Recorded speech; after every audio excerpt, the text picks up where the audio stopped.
If you decide to build a team, try to scout for people who hate to lose.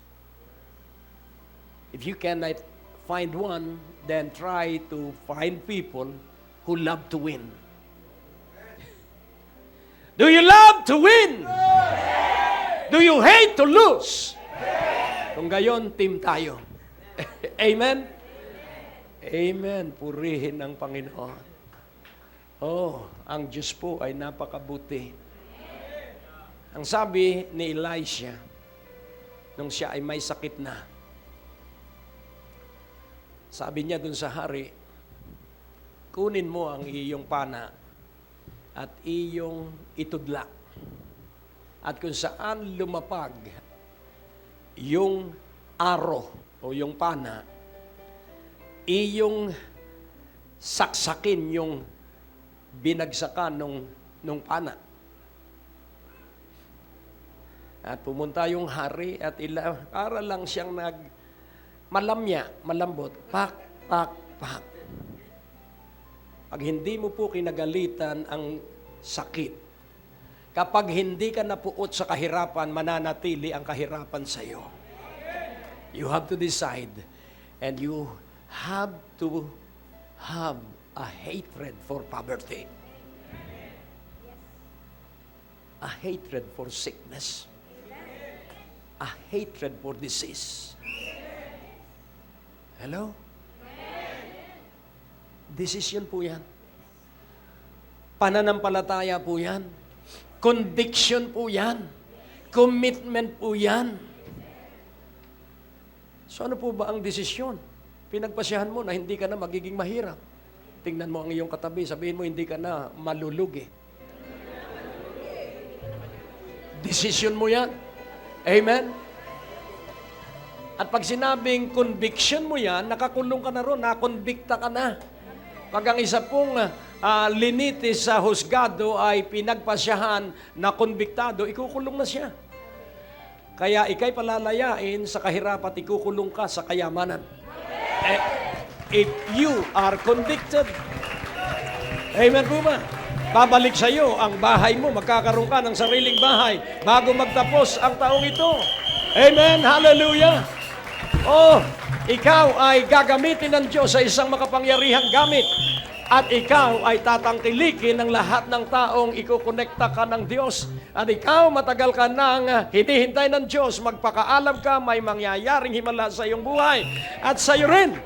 Oh, lalong uunlad ang iyong negosyo at magiging itong tatlo sa makapangyarihang pangalan ni Jesus. At ikaw magiging matalinong bata at ikaw magiging pambihirang leader sa hinaharap in the mighty name of Jesus. At nakita ko ang iyong likuran at nakikita ko at naunawaan na may malaki kang gamit sa Panginoon mula ngayong gabi.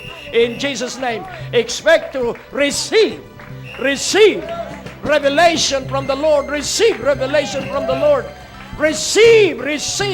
You will be a millionaire in 6 months' time. In the name of Jesus. And you will complete what you have started in the name of Jesus. Orada kasokarala kira kasokarala kana. Orala da kana bagada kasokarala kaya bagada kasokarala kaya bagada kasokarala bagada. Yanda kasokarala kira bagada kasokarala. Oh, hallelujah. In the mighty name of Jesus. Revival is here. The spirit of revival is here. Hallelujah. The spirit of revival is here. Hallelujah. Hallelujah. In the name of Jesus. Sakasakarada. Yanda kasakarada kaya naman. Shanda kasakarada.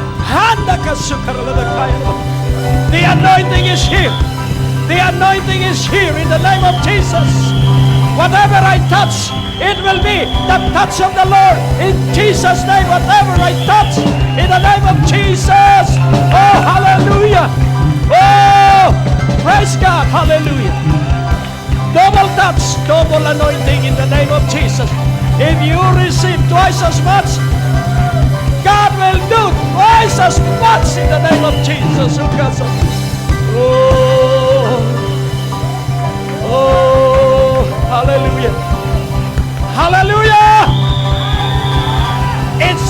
or never. It is now. It is now. It is now. It is now. In the name of Jesus.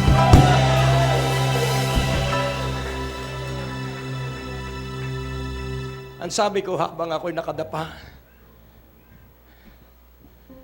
Panginoon, gawain ng iba, revival ng iba, Santa Cruz, Laguna. Pinatigil ko ang ulan. Pastor Lino ang saksi. Ang sabi ni Bishop Masaredo, para ka rin palang foreigner. Napapatigil mo ang ulan.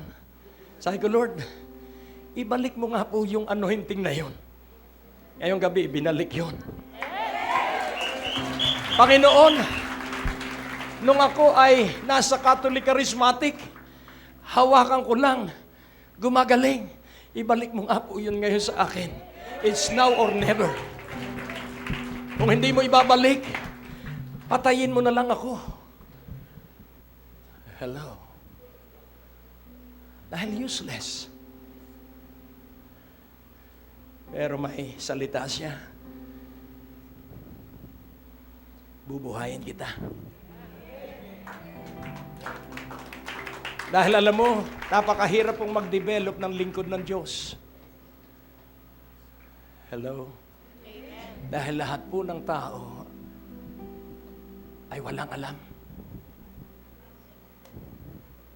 Pag mo sabihin may alam ka, kung ikaw ay may alam, hindi ka na magtatanong kung saan ang Medicor. Kung ikay may alam, hindi ka na magtatanong kung ano ang hanap buhay na iyong papasukin. We are ignorant. And our questions expose that ignorance.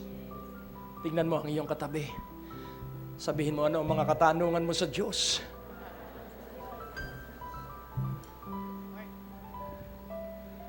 Hello? Yung walang anak, hali kayo. The season is not now. Is an awesome God He reigns from heaven above with wisdom, power, and love. Our God is an awesome God. Our God is an awesome God. He reigns from heaven above with wisdom, power, and love. Our God is an awesome God. Our God is an awesome God. He reigns from heaven above with wisdom, power, and love. Our God is an awesome God. Our God is an awesome God. He reigns from heaven above with wisdom, power, and love. Our God is an awesome God.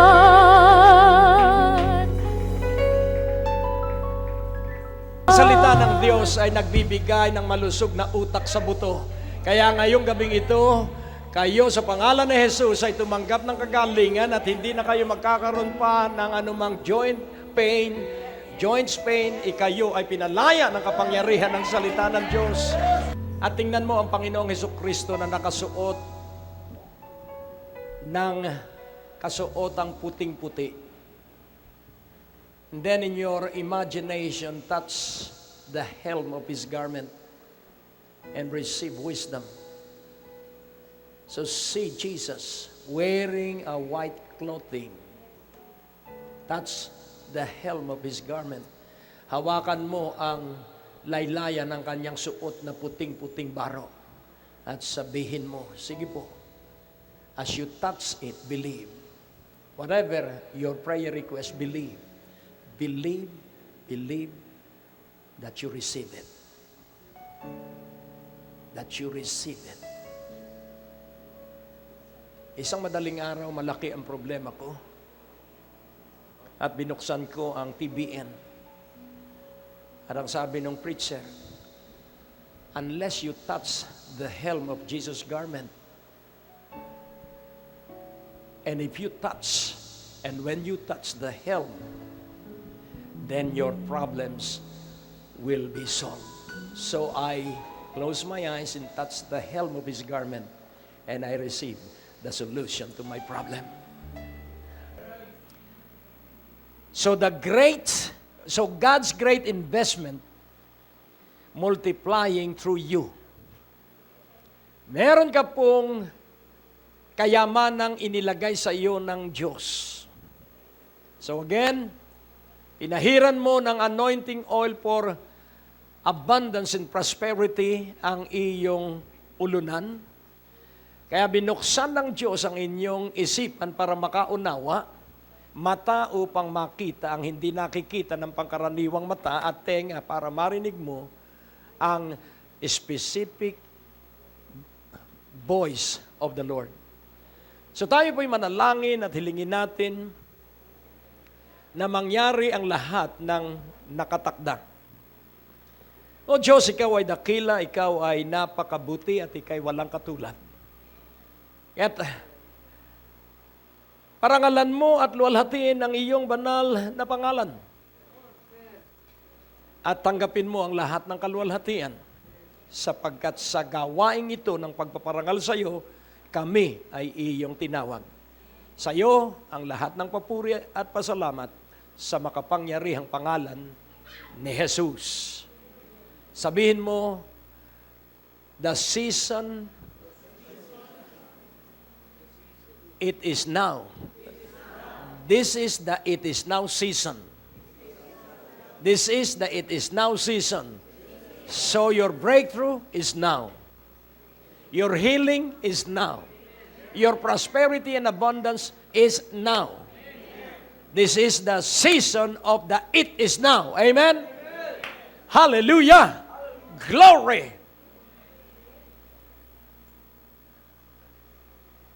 If you will practice the art of praying, kung ikaw lamang po ay magsasanay sa kakayahan ng tamang panalangin, pray so hard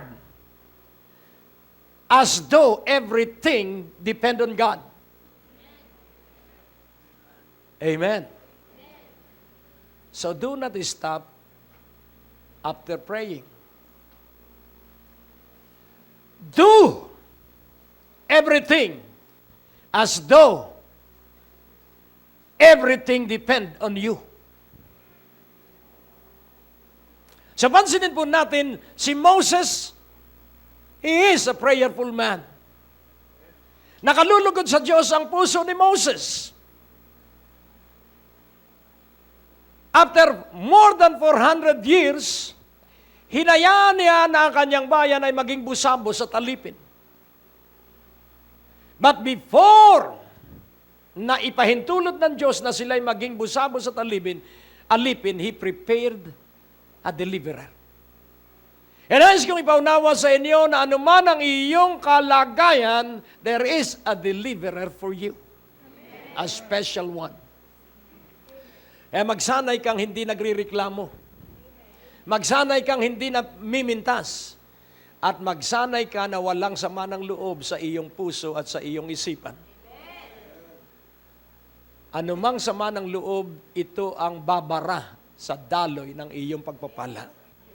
Kung ikaw man ay itinuwid ng tatay at nanay mo, huwag kang magtatampo. Do not harbor any ill feeling against them. Ano po ba ang harbor? Pumunta ka po sa South Harbor at makikita mo yung mga barko doon na hindi umaalis hanggat hindi sinasabihan ng marina. Pag sinabing harbor, nakatigil lang yun sa pier side. At laging tandaan mo po, wala kang mararating na tagumpay if you harbor. Ang ibig sabihin kung ikay laging nasa pier side, sa sama ng loob, inch by inch, any bitterness, remember this, that it is lethal. Dahan-dahang papatayin ang tao ng sama ng loob.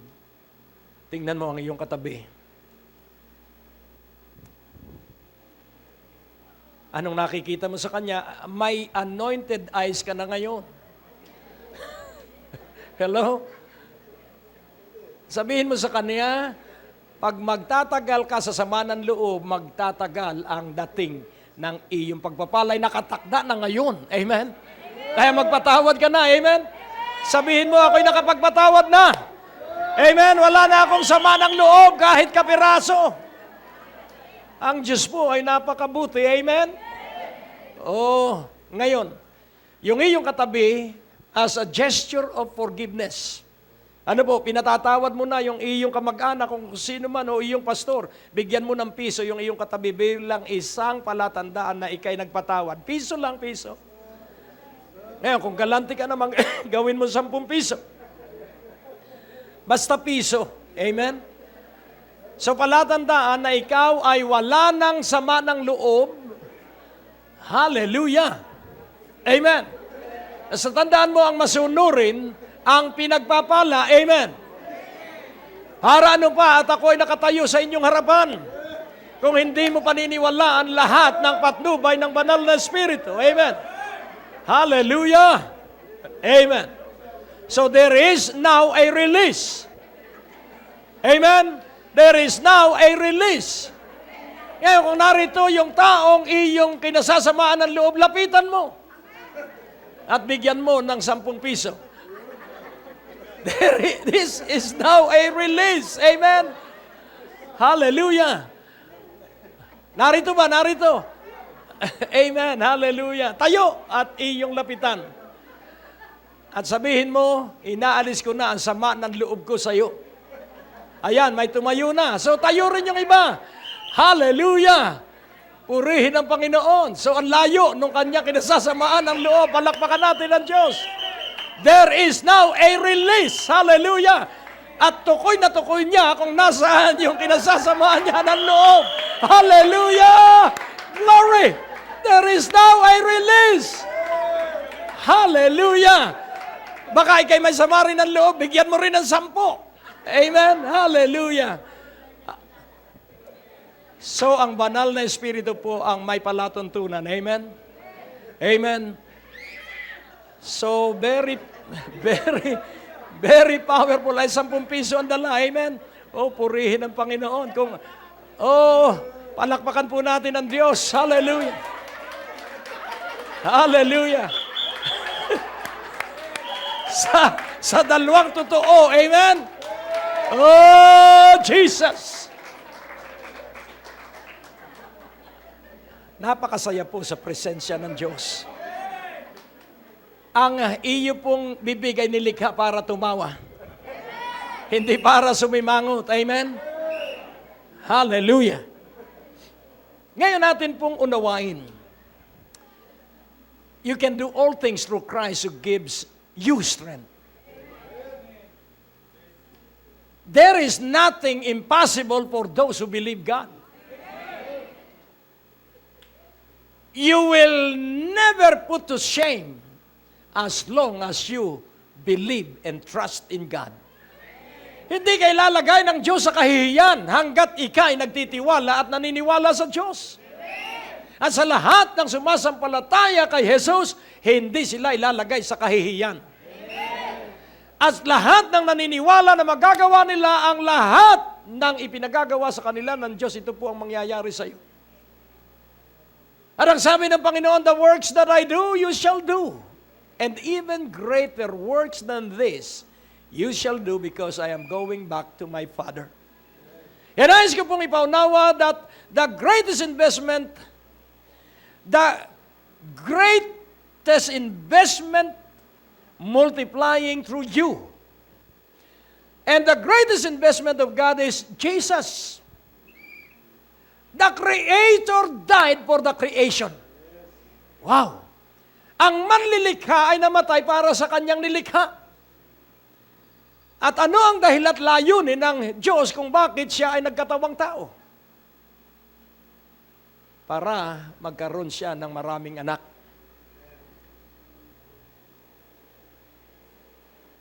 Ulitin kong muli.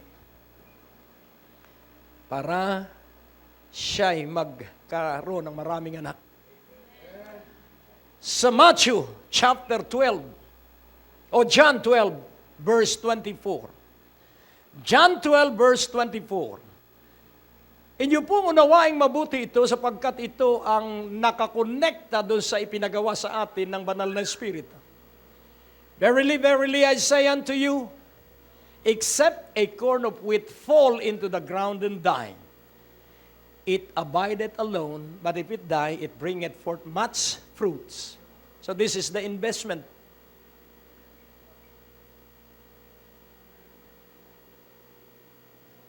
The seed is planted in your life. Amen po ba? And the seed, since the beginning in the book of Genesis, a seed will come, and that seed, singular, is Jesus Christ. And then in verse 25, he that loveth his life shall lose it, and he that hateth his life in this world shall keep it unto life eternal. So what is life then? So, his life in this world, wag na wag kang tatayo sa dalawang bagay na ito. Self-sufficiency and self-made.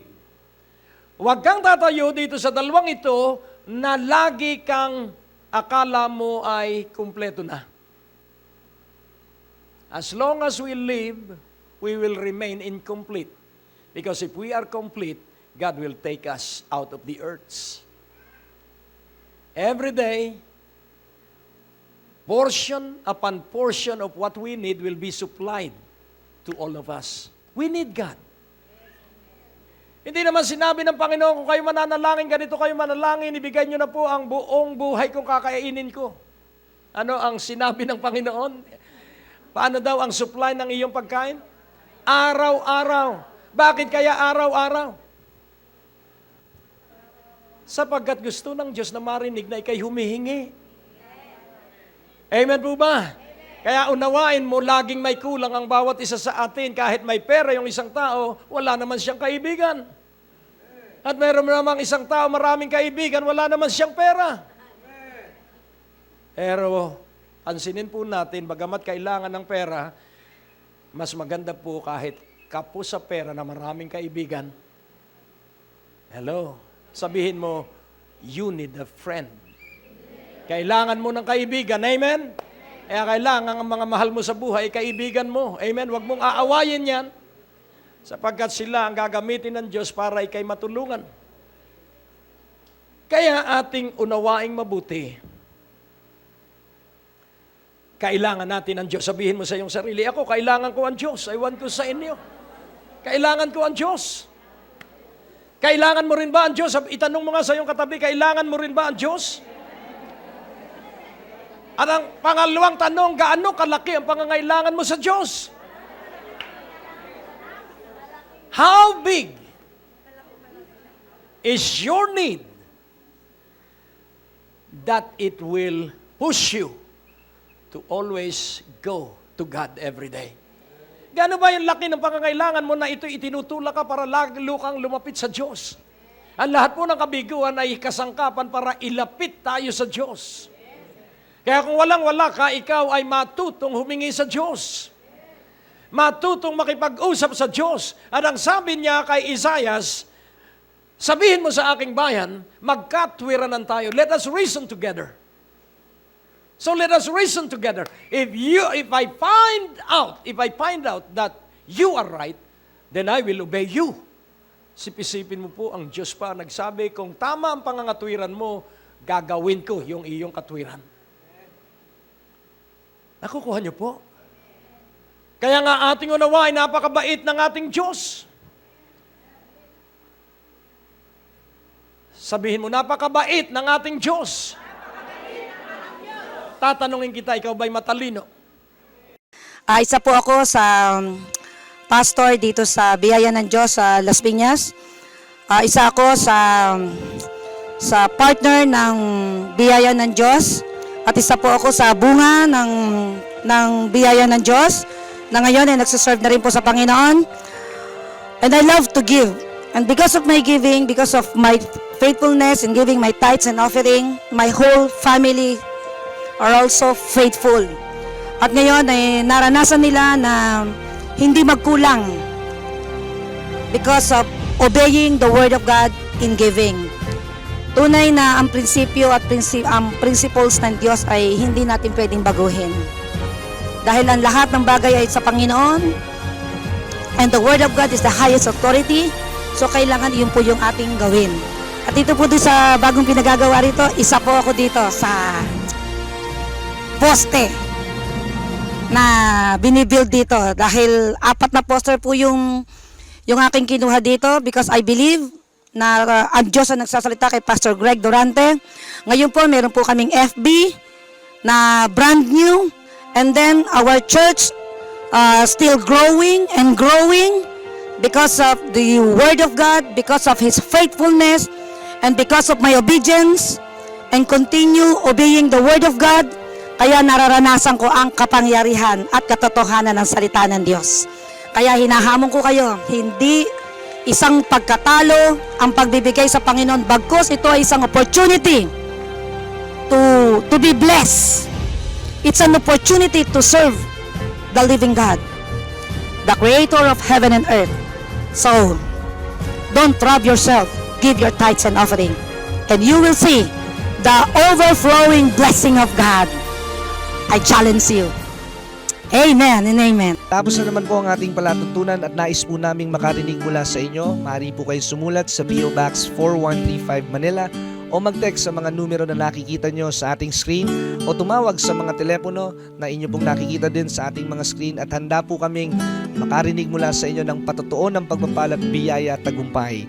At kung kayo po ay napagpala sa palatuntunang ito, maaari nyo pong ipadala ang inyong mga kaloob sa iba't ibang sangay ng Bangko de Oro sa buong Pilipinas at maihatid ang mabuting balita sa lahat ng panig ng bansang Pilipinas. At kung kayo po ay wala pang dinadaluhang panlingguhang gawain, inaanyayahan po namin kayo sa 2nd floor, Medicare Building, Ortigas Avenue, Green Hills, San Juan, alas 9:30 ng umaga at alas 4:30 ng hapon. Lahat po ay welcome sa gawain ito. At tuwing araw ng Biyernes, meron po tayong Night of Revival sa ganap na alas 6 ng gabi dito rin po sa Green Hills, San Juan. Magsama-sama tayo sa palatuntunang ito sa ganito rin pong oras at patuloy ninyong maranasan ang biyaya at kasapatan ng ating Panginoon, and it's always a great day to live.